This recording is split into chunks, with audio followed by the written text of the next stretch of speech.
Well, I'm excited we have a good group today. I was wondering if everybody would be on vacation, which would be okay, given the time of year it is. But um, so super excited to have Maggie Stack here today. She is a graduate student in the HoLab at San Diego State University, and has been doing work on tire particles. And I'll let her tell you all about it. But some of this is part of a collaboration that we've set up where here at OSU we're making tire particles and using them in exposures with aquatic organisms, and then some of them we're sending down either new or weathered to SDSU to get an idea of what is in the leachate. So I'll go ahead and let Maggie take it away and tell you all about her work. And then we should have some time at the end for discussion. Welcome, everyone. I hope everyone's having a good start to their summers. All right. Thank you so much for having me and for letting me share some of this work. As I was kind of saying earlier before some people got on, it's just been amazing to have all of the support from this group, from all these people working on microplastics. So just really excited to be here and be able to share some of this data today. And just a quick note, all of this that I'm sharing today, it's not published. So if please don't spread it too far. Obviously we want to be used, but it's all not published currently. So none of the figures or data is finalized. But once it is, we will definitely let you know. So as you might know from the agenda and the email, I'm going to be talking today about comparing the leaching potential and chemical profiles of two size fractions of tire wear particles. So I'm sure we all know, right? Microplastics are absolutely everywhere, but the knowledge that we have about them is still limited. And every day we're getting more and more information, but there's a lot of unanswered questions still. What chemicals are leaching from plastics? How long do those chemicals persist in the environment? How do chemical profiles differ from plastic type to different manufacturers, to all these factors that come into play?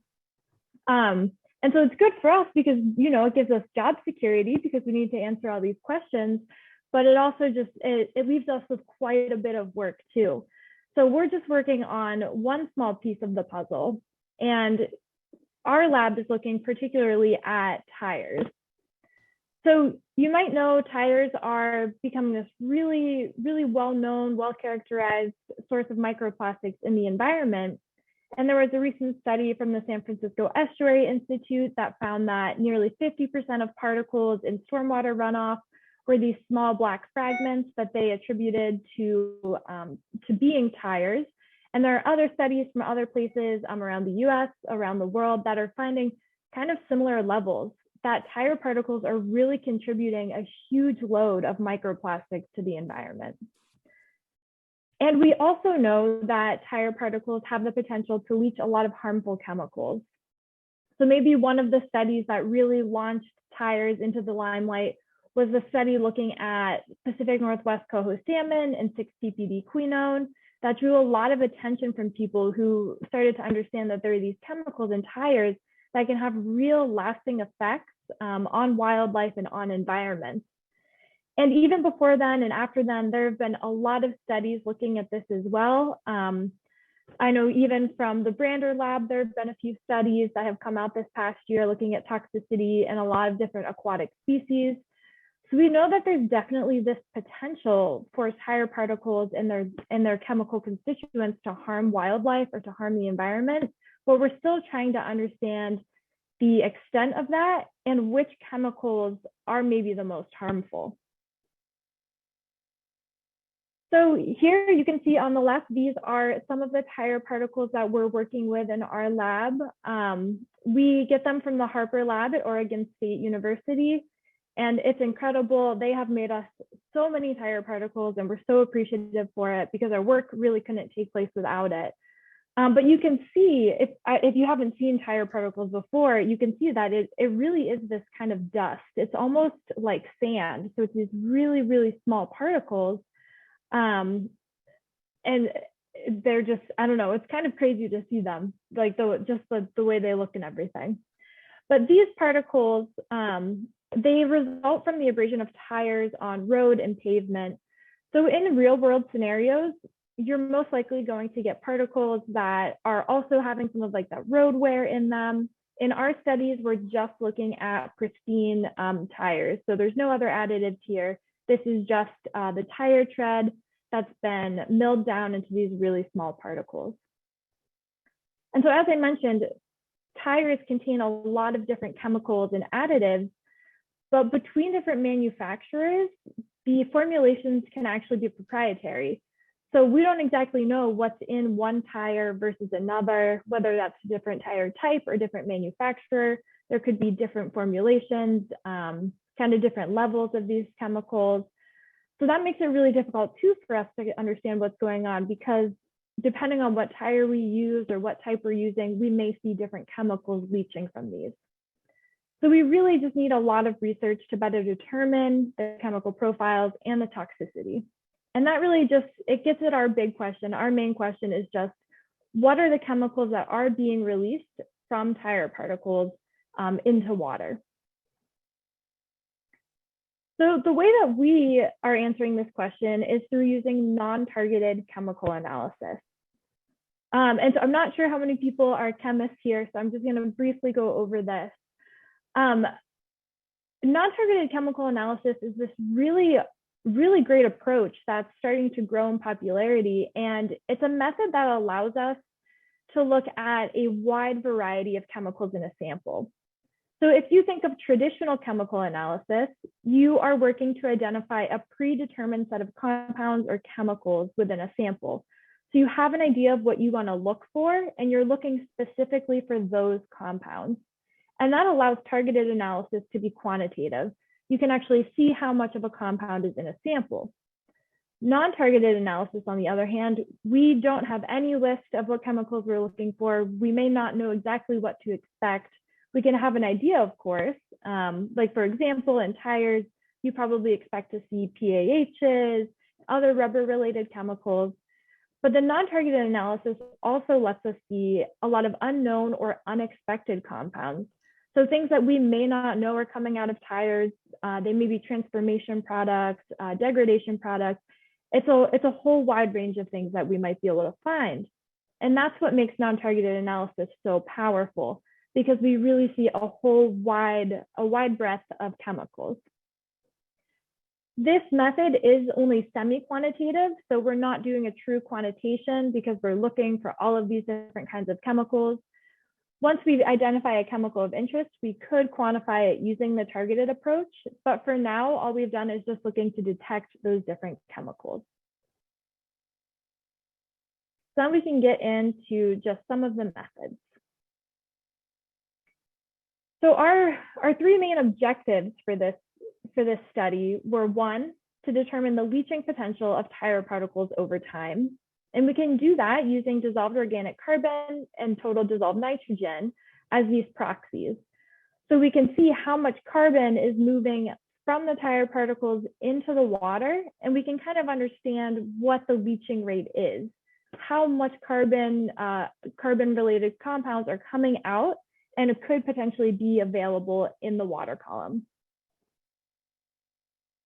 Next, we want to identify the chemical constituents in the leachates, and we do this using two different methods in our lab. One is with fluorescence spectroscopy, which I am not super familiar with. We have a great grad student in another lab that is working on that. So if you have any questions about that, I can direct it to them.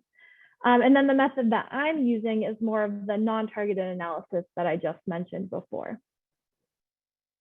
And then finally, we can compare these different chemical profiles of tire leachates in different conditions, whether that be different size fractions or time or photoirradiation. So we can use a program that we, from LECO, it's called Chromatograph Statistical Compare. And it's just a program that helps us to identify compounds across samples and kind of align those compounds across the samples as well. So it's a relatively basic setup. We have some tire particles and we put them in water and let them leach from anywhere from 12 days down to 1 day. And in this particular setup and the data that I'm going to be talking about today, this was a smaller kind of pilot project that we were working on, looking at the small tire particles versus large ones. So when I say small, I'm talking about that tire dust that you saw in that photo earlier. So those particles are about less than 90 micrometers, so they're pretty small. And then the large particles we were using were hand cut from the tire tread, and those were about 1 millimeter by 1 millimeter. So they were both placed in water at 10 grams per liter. We use laboratory created fresh water, which is it's zebrafish medium, so what zebrafish live in. So it's basically just fresh water. We add a couple salts and other things like that just for the zebrafish, but that's what we're leaching into. So really not high salinity or anything, basically fresh water. So once the particles are added into the water, like I mentioned, we let it leach for 12, 6, 3, or 1 days. And then once that leaching time point is reached, we filter out the particles, and then we can take that remaining leachate and perform chemical analysis on it. So we can actually see what chemicals are in the water. The method that we use to extract the chemicals is called solid phase extraction. And you can see this is just a photo of the setup here. So we use Oasis HLB and sodium sulfate cartridges. So essentially what happens is we remove the water from the samples and we just capture the chemicals. And then the chemicals we end up placing in dichloromethane and acetone.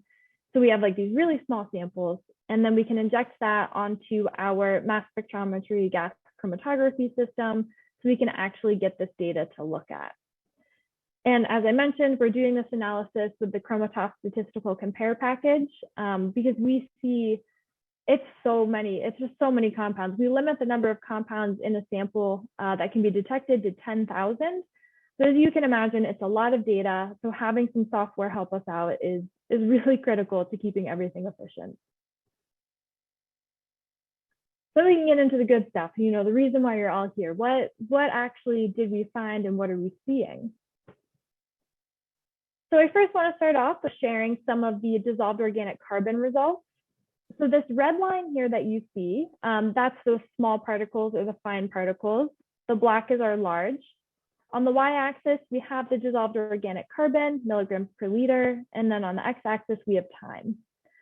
So probably the first thing that you're noticing is that, yes, these small particles have a higher rate of leaching DOC into the water as compared to the larger particles.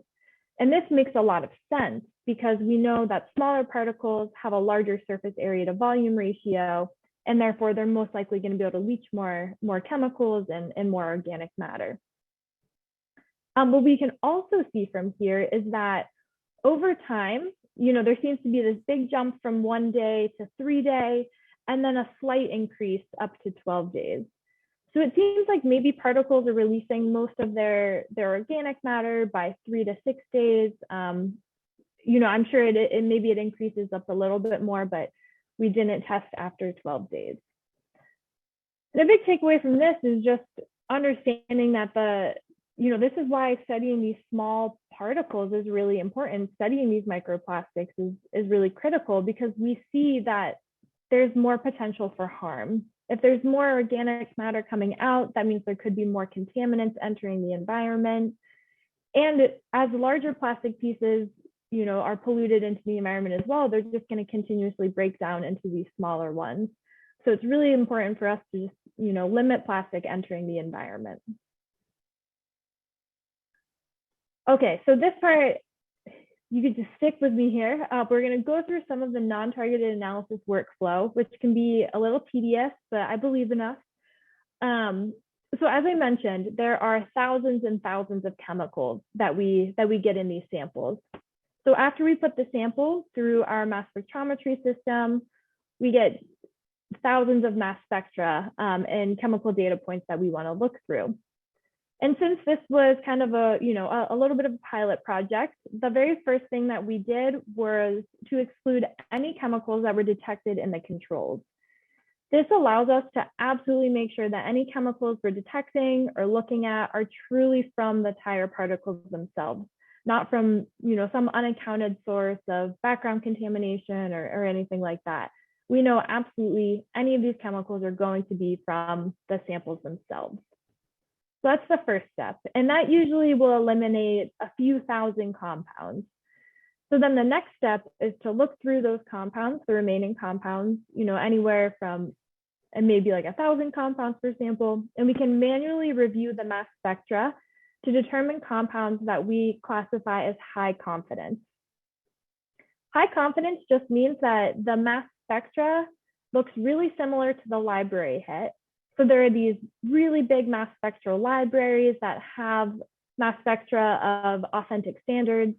So you can match one mass spectra to the library, and it gives you a good idea of what that compound is.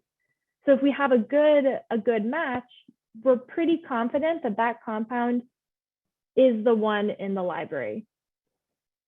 But then to actually make sure that the compound is what we think it is, we can use authentic standards to confirm the compound's identity and then quantify the concentration as well. And I just want to make a note, the method that we're using, even though it is non-targeted and it sounds like we can see all these different chemicals, there still are limitations to it. And in our case, we're focusing on non-polar compounds. So there's a lot of other compounds that could be present, any water-soluble compounds we may not detect. So we're looking at more of those lipid-soluble compounds. But so we won't detect things like phthalates, organosulfurs, the quinones. So I know everybody knows 6-ppd quinone. We won't be able to detect that, but we could detect the parent compound. So just a caveat and something important to understand when we're looking at this non-targeted analysis. And so just to delve in a little bit more into this high confidence compound situation, as I mentioned, it's compounds that have a good mass spectral match to this library. So I wanted to show an example here. You can see on the top, this is a mass spectra from our sample, the experimental mass spectra. And on the bottom, you can see the library hit. And this is that match that comes from that NIST library. So we can compare these two mass spectra with each other to determine if this compound, our experimental spectra, feels like it most likely is this compound. So there's a couple of things that we look at here. One, we can see that there's the same quantitative ions at the same intensities. So you can see that peak height is pretty similar between these two samples.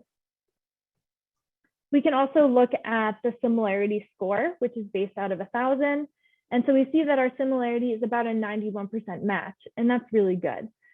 So we would say that, yes, this is a high confidence compound. We're seeing a lot of similarities between it. So we can tentatively identify this compound as the library hit, which in fact, this is 6-ppd. And just to show you perhaps the other side of it, this is again our experimental mass spectra on the top, and then the library hit for that compound. So we can see there's different quantitative ions and intensities. We're seeing a much lower similarity score, only about 63%. So we would say that this compound is not high confidence. And one of the reasons for us to decide if a compound is high confidence or not is because it helps us to really prioritize which compounds we want to examine further. We could go in and try to identify what this compound is, but since we have so many compounds, still maybe 1,000 at this point, we need to be efficient and we want to prioritize compounds that have a good clean mass spectra and that we can begin to identify and understand their source and potential toxicity. So after we went through and manually reviewed all of these mass spectra, we ended up with 76 high confidence compounds. So you can see in this Venn diagram here, there were 62 compounds that were shared between the small and the large. So 62 compounds that are in both of the leachates, no matter the size fraction. There are also a handful of compounds that are unique to each group. If anybody has thoughts on why some may be unique to the large, I would love to hear it because I'm still not sure why that's happening. So let me know your thoughts. But even though we're seeing a majority of these compounds are shared, they could vary in concentration or in abundance between the two samples. So thinking back to that DOC graph, the small tire particles had a higher rate of leaching than the large. So these 62 compounds could be present in greater abundance in the small leachate as compared to the large. And as I mentioned, this method is not quantitative, but we can use something called normalized abundance. And this is essentially a pseudo concentration. It doesn't have units, but it allows us to compare the abundance of compounds across samples. So we can use an internal or recovery standard, something that we injected at a known amount, a known concentration into our samples, and we can use that to determine the normalized abundance. And that will allow us to understand how a compound, how relatively abundant it is to other compounds within a sample, and then how abundant that compound is across samples. So again, it is not quantitative, so we always have to take this with a grain of salt, but it still allows us to see these sort of patterns. So here, this is a pretty simple graph, but just to visualize the data. This is a heat map showing the different chemicals. All of the 76 compounds are on the bottom. I didn't include their names because it just looks so messy. So the compounds are on the bottom. Our y-axis is those different samples, the small versus the large. And then each of these squares indicates how abundant the compound was in that sample. So a darker color means it was more abundant, and a lighter color means it was less abundant. So one of the first things that we notice here, and again, it makes a lot of sense. It's always nice when that happens, but we can see that the large samples and the small samples cluster separately. So this is showing us that there is a difference in the small and the large leachates, perhaps both in the chemicals that are present and also their abundance. And you can also note that the small particles, or the particles from day one, they both have one in the name, those are clustered the furthest away from the rest of the samples. So again, thinking back to that DOC graph, the day one leachates probably had less chemicals coming out, less chemicals were being detected, and so we're seeing that they have a slightly different profile than the other days. And now, since I think most of us are scientists, you're probably also wondering what these gaps are. You know, what are the compounds that are missing in the small and the large? And some of the compounds that were missing in the small were furan related. And these are compounds that are used a lot in coatings and resins, some plasticizers and silica. And then over here, the compounds that were absent from the large particle leachates were caprolactam, which is used to make nylon 6, which is used to make tire cords. There was a PPD that we found. So not 6-PPD, but another one that was similar. And also some furan related chemicals as well. So some differences, and we can kind of overall see, you know, similar chemicals are showing up, but it seems to be maybe slightly more abundant in the small particles. We can see some darker areas. And so then we can actually start looking at the names, looking at these compounds, what actually was in here. So this table here shows the top 10 most abundant compounds in the small and the large samples. And if you'll notice, there are 15 compounds here, and that's because some of the compounds that comprise the top 10 most abundant were the same between the small and the large, and some were different. So you'll see over here in this column, the ones that are bolded means that it contributes to that top 10 most abundant. So there are some chemicals here that we're seeing that we really expect. So for example, this first compound, cyclohexamine, is used in the vulcanization of tire rubber. So it makes a lot of sense that we see that. And we're seeing it in pretty high concentrations. Sorry, concentrations with, you know, quotations, relatively high abundance. So out of all of the compounds, all of the peak area, it looks like it's contributing to, you know, 7 to 8% of all of the compound abundance. So, you know, a lot kind of. We also see hexamethoxymethylmelamine, which was also found in that coho salmon study. It's been found in many other studies as well, associated with tires and vehicles. It is predicted to be genotoxic, so we're also seeing that contributing quite a bit to total abundance. And then there's a lot of other compounds on here, a lot of bicyclic amines, some quinolines, and I'll go into those in a little bit. But one of the things that I wanted to highlight too is that some of these compounds don't have a chemical abstract. Why am I blanking on the last? They don't have a number associated with them, a CAS number, which means that it's hard for us to find an authentic standard. It's hard for us to know if these chemicals were found in other studies because there's no number, no identity that's clearly associated with them. But we found these as some of the most abundant compounds in these samples. So it's really interesting to see these, chemicals maybe we weren't expecting that haven't been studied a lot. We don't know a lot about their toxicity. So this makes these some good targets to understand what effects these may be having on aquatic systems. So some of the other most abundant chemicals that we found, this first one, 1H-tetrazole, 1-phenol. I haven't been able to find a lot of literature on this. There was one study that identified it in sports turf. So that recycled tire crumb rubber that's on turf fields, it was identified in there. And using the EPA CompTox dashboard, it looks like it has the potential for moderate toxicity. But again, I haven't seen a lot of studies looking at its actual toxicity on in aquatic species or otherwise.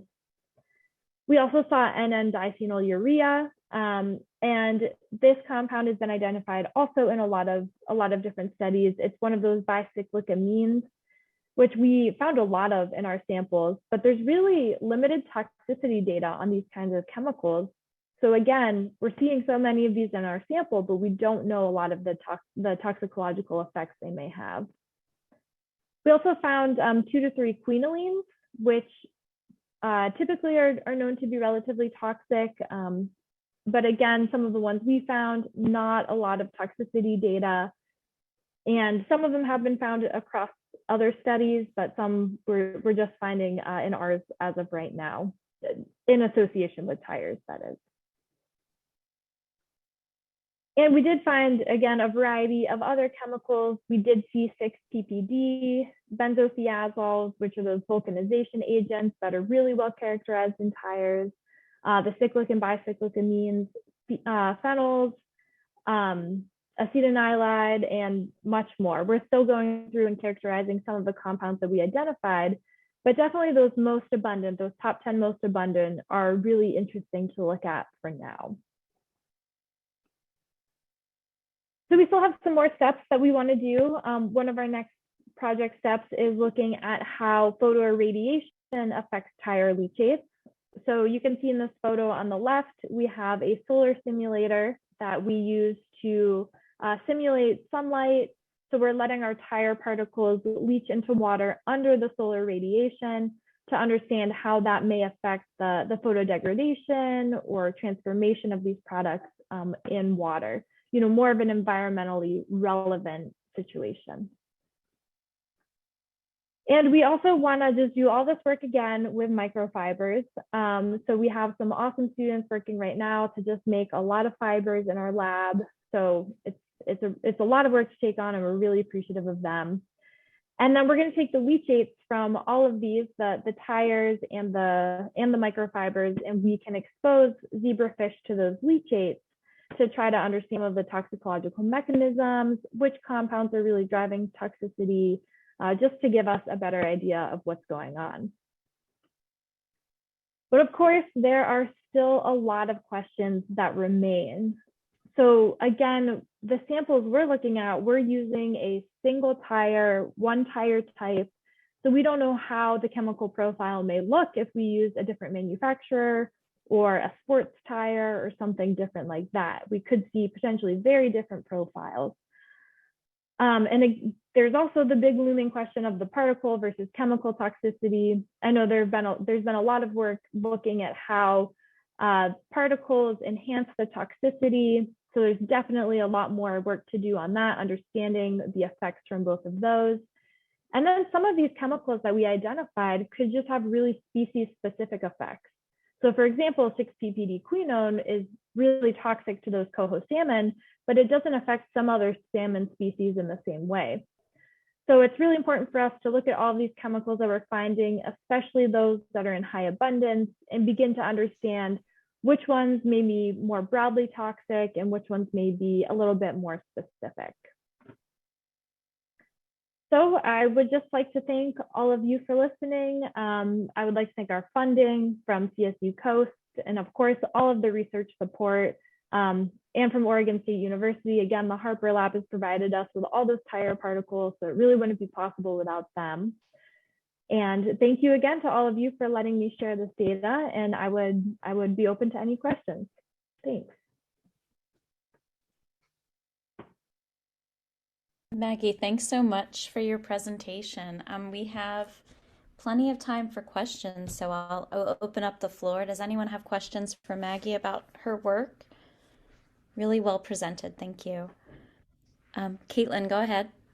Wonderful, thank you. Just want to say thank you, Maggie. More comments than questions, really, and apologize for not turning on my video. My internet has been causing troubles today, but wonderful presentation, wonderful work. My one question I had to answer toward the end was, I was curious about the tire source, the sample source. So that's helpful to know that it was, a single tire manufacturer, and that is kind of the next line of inquiry potentially for this work. And so I'm heartened to see that being in consideration, and maybe a next step, because it certainly is interesting to see the different chemical design, compound concentrations of different tire manufacturers. And my other comment too, mostly for the next steps, I'm also really excited just to hear that you are looking at the microfiber leachate toxicity, between polyester, cotton, more natural fibers, et cetera. So very, very excited to know that this is on your radar. Sorry for background, Caitlin Kalua, I'm with the California Ocean Protection Council, just for context, but thank you so much, Maggie. Yeah, thank you. Thank you for the comments. I know, yeah, something we talk about a lot are the different types of tires, because it's really important to get that kind of broad understanding of how the different tire types. And I think the US Tire, I can't remember what exactly it is, Manufacturers Association, they were going to provide or send out some samples of 12 different tire types. I'm not sure the status on that, but something like that would be so helpful to better understand what's going on between different manufacturers. Agreed. That's great. Thank you. Maggie, last I heard about those 12 tire samples from the tire industry, I think it's still in the works, but it's just been delayed. COVID, all the things. Yeah. Yeah. Oh, We'll Kelly, keep our go fingers crossed. First, following up on that, we got some information, some market information from students at UC Berkeley, and I've got a table that I can mail around, and we'll be wrapping that information in a report that's basically a set of recommendations about tire types to buy, because it needs to be pretty diverse. I'm glad the industry went from 3 to 12. I think 3 was the initial proposal. But there's some differences between the US and overseas tires, partly because our market is really different, because half the vehicles being sold today for passenger driving are actually light truck, sport utility vehicles. So they have a different class of tires. With the students identified for us, the major manufacturers, the most common vehicles, so you could literally go out and buy the tires for fitting each of these categories, as long as a check is done to make sure that a lot of the manufacturers sell multiple brands, but they all link back to the same manufacturer, so they come from the same formulation family. So I keep hoping that somebody is going to get the funding to be able to do a buy and create get enough tires to create some samples independently, because I think that would give us a better US distribution than something that was curated for international distribution, because the tires are different in different places, and so much work is being driven by the European Tire Manufacturers Association. So just kind of thinking about that. I did want to follow up and ask a little more about the tire samples, because I was really intrigued that you were seeing different chemicals in the different particle sizes. And I just wondering if you thought about that. I have a couple of thoughts. One of them would have to do with how you cut the large pieces and whether you might have caught anything behind the thin layer of tread, because the formulations are different in the different layers. Mm-hmm. Yeah, so the Harper lab provided the tire samples. So the treads that they used to make the smaller particles, they just gave us some of those raw ones. So it presumably was the same, the exact same material, not different levels. Yeah, because one of the things we're learning and talking with the tire industry, we're trying to understand better how all the tread gets into the tire and figure out what part gets worn off. But it's a pretty shallow layer below the tread pattern before you change the rubber type.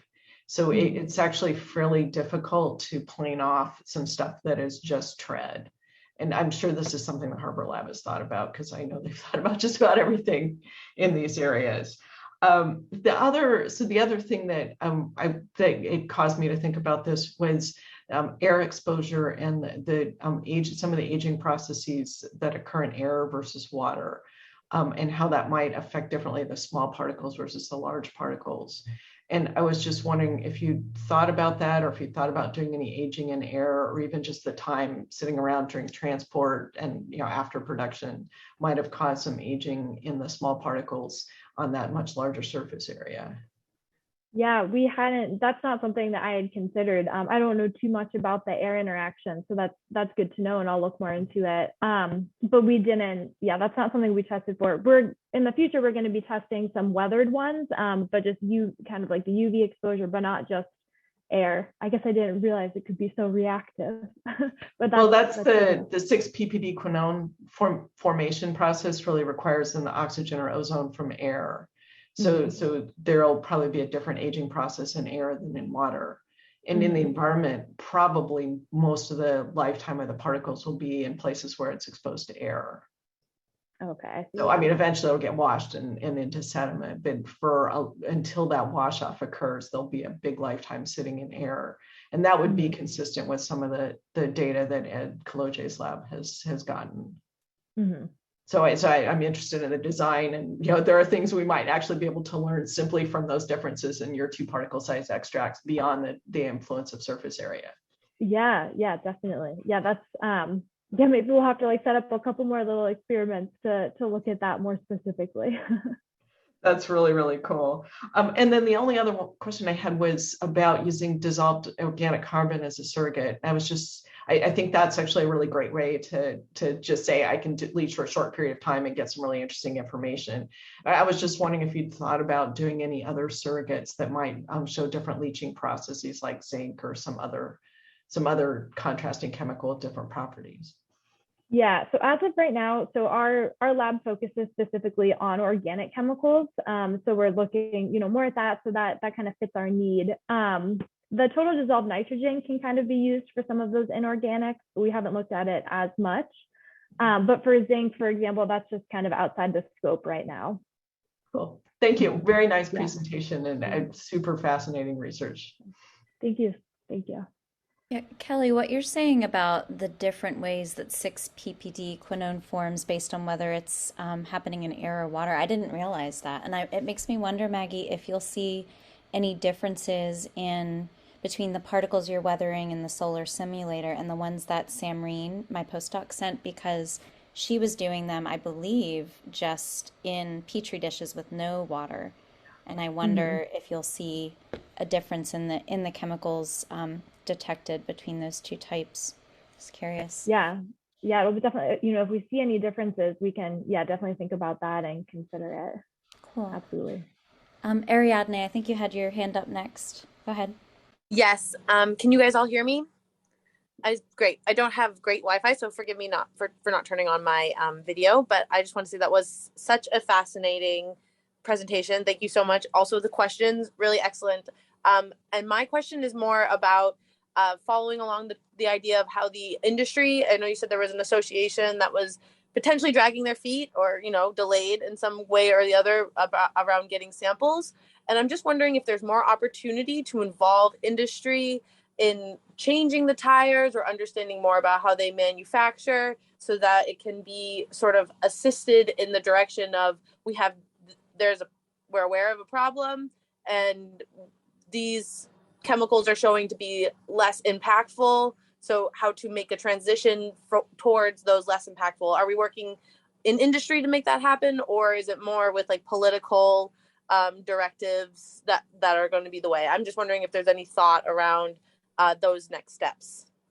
Yeah, definitely. We want to use the data that we're finding to definitely inform policy. And I would say we have Kelly Moran here, who works at the San Francisco Estuary Institute. And I think just recently, right, there was some news that came out that they're working with the tire manufacturers and policy to try to push for alternatives to be added into tires, so we're not having as toxic substances leaching out. Kelly, I don't know if you want to speak to that for a second. Sorry to put you on the spot, but that's quite all right. California has a unique law called the Safer Consumer Products Program. So that people often call green chemistry, but Suzanne and I both sit on the science advisory panel for that program. And that law gives the state the ability to require assessment of alternatives to toxic chemicals in consumer products. And they actually have a pretty broad authority to do that. No matter what the outcome of the assessment, the department also has authority to implement various kinds of restrictions or requirements and to require future study if there's not. It's pretty clear the state is starting the process to regulate tires for their 6-ppd content because it forms 6-ppd quinone. And the manufacturers haven't found a drop-in substitute, so they're probably going to come back and say no alternative right now. The state can mandate continued work on this. They're also looking into regulating the zinc content of tires, since that's been linked to impairments in surface waters. And they're examining and looking for other chemicals. So I'll put out my ad that the Estuary Institute staffs the regional monitoring program for San Francisco Bay. And one of our tasks is to find chemicals that we should be looking for that might be harmful to aquatic organisms. And DTSC has specifically asked us to look for tire-associated chemicals. So we are eager for this kind of information from everyone here and anyone else to help us design our monitoring program. So bottom line is that policymakers are very eager for this kind of information and trying to look forward. I also know from conversations with various industry representatives, not just the tire and vehicle industry folks that I've worked with, but elsewhere, that folks are really eager to understand what happens with the chemicals in their product. So there's a lot of things that the 6-ppd quinone, tire manufacturers didn't design tires to kill fish. That wasn't their goal. And certainly not something they wanted to do. But once the science that we all do reveals that, then they start thinking more deeply about the chemicals in their product design. So these kinds of experiments will help them understand what it is that they need to be thinking about when they're reviewing the chemicals in their products and making future products.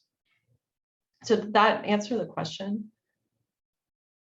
Yes, very much so, because I wanted to know if we were going more political avenues or industry, and it sounds like there's a striation of both moving forward. And I'm so happy to hear that the tire industry is embracing the idea of using less harmful chemicals. So that's really exciting. Thank you for all your hard work on this. And Kenya, I think you had your hand up, but it went down, so maybe you changed your mind, but no worries either way. Oh, I was going to say great presentation, and I had a bunch of what I realized might be nitty-gritty questions around the UV experiments. I too am having Wi-Fi connection, so the lack of video, so I think it's just going around. And maybe I'll just reach out later, but I noticed when you showed us that photo of your setup, you had them in Pyrex speakers. And so I had questions about transmissivity through that, and then if it was better to go shallow. And then I guess the point that Kelly made was really fascinating, because I hadn't really thought about that difference between the in-water and the air mechanisms. Because where my mind went was that when we do UV experiments in like pure water scenarios, one of the things that really differs to the real environment is all of the natural organic matter, which sometimes we can think of it as shielding, but it's also a great source of like singlet oxygen and other reactive species. And so compounds that may not want to photodegrade will degrade if you have natural organic matter present. So sometimes, we do experiments where we dope with like riboflavin or something. So it just made me think about like your setup, and we all have to start with the most simplest mechanism, right? And then identify what's there. But there's a lot of different avenues. And I guess, sorry, this is a long way of asking, what do you think would be like the most interesting endpoint to go after? So once you've done the degradation in the water, kind of what's your receptor species, or what's the toxicological question, I guess, at that end of the road? Because that might actually guide your design. Yeah. So one of the things we want to do, of course, we want to get kind of a chemical profile. We want to understand which chemicals are most abundant. And then going back to that question of particle versus chemical toxicity, for myself, so I'm not the toxicologist on the team. We have another collaborator who does a lot of the toxicology, but we can purchase these authentic standards. So these, pure chemicals that we're finding in the leachate, and then we could expose zebrafish, that's our test species. We can expose them to just the chemical without the particle. And so that will hopefully help to answer some of that question. Where are we really getting that toxicity? How much is the chemical, just the leachate itself, going to affect it versus with the particle? Because even though we are filtering out the particles, right, it's most likely not perfect. I'm sure there are some really nano-sized pieces in there. So that's something that I'm really interested in, and I think our lab is super excited to work toward. I don't know if that answers your question exactly, because I know it's not like a toxicological endpoint, but. No, that's good. I just, like I said, I think it's really interesting, and there'll be a lot of things because, I'm just curious now I did not realize the 6-PPD could be formed in water. So then it made me wonder, will it form? I'll be interested when you have your results. Will it form in water in the absence of any other kind of modifiers for the photoreactive or not? Kelly's kind of shaking her head, so maybe she already knows the answer, but. No, I don't know the answer. I'm not sure if I was clear enough that what Ed's work is suggesting, that it's ozone and oxygen and air that are forming the quinone on the surface of the particles. So that's why I was thinking that air and water might have different fates. So not 6-PPD itself is in the tire, and then the quinone forms upon that exposure. So I don't know if that'll happen in water or not. So that's the hypothesis, is it's happening in air, and then it's dissolving, being transported with or separately from the particles. Okay, I'm sorry. I thought you meant that the quinone process could happen in water. Yeah, sorry. I'm really apologize for miscommunicating that. No. Thank you. Super cool, and not something I had thought about at all. So thank you for bringing it up. Ariadne, go ahead. Hi there. Just thinking out loud here. I'm wondering if there was one takeaway that you would like us to take away, Maggie, from your really great research. And I know a lot of it's still in development. You're about to publish the paper, but I was wondering if you could suggest one takeaway for us to think about going forward from your research. What would that takeaway be? Oh, okay. I feel like it's a big ask, but I feel like if I know some people probably know about Tomex, that dashboard that has all of these different chemicals that are associated with, different microplastics. If we could do something like that for tires, to have this big mass spectral database, all of these chemicals that we're finding across different tire types, and using different instruments, something like that, I think would be so helpful, because then we could start to understand really what chemicals are most prevalent and which are most abundant. So something like that would be great. So just formatting data so that it's really easy to compare across studies, I think would be great. And Maggie, just to comment on that, we learned a couple of weeks ago, this was through a collaborative of mine at the EPA, that the tire industry has a database, but you have to subscribe to it, and the subscription cost is just astronomical. It's like tens of thousands of dollars per year. And so the idea of creating an open source database for chemicals in tire leachate and other plastics I think would be really interesting, and sort of would mimic what is happening with Open Speccy in terms of this open source database for plastic particles that, it's something we use in our lab for FTIR. You analyze your spectra, and all of those spectra go into this, big pool that everyone can then refer to. If there was a database like that for leachates from tire and all other particles, that would be super valuable. I almost wonder if it's something worth talking to. There's Win and a couple of others have started a website called Plastiverse, which is supposed to be this repository of all of the different open source databases for this kind of plastics related information. They might be interested in collaborating on something like that. Yeah, I should reach out and see, because I think it would just be so useful. And in terms of, toxicity as well, toxicologists have access to those chemicals, and we can begin to understand which ones, have data, which ones we need to investigate further. So it'd be a really useful tool. Any other questions before we wrap up today? We've got about 7 minutes left.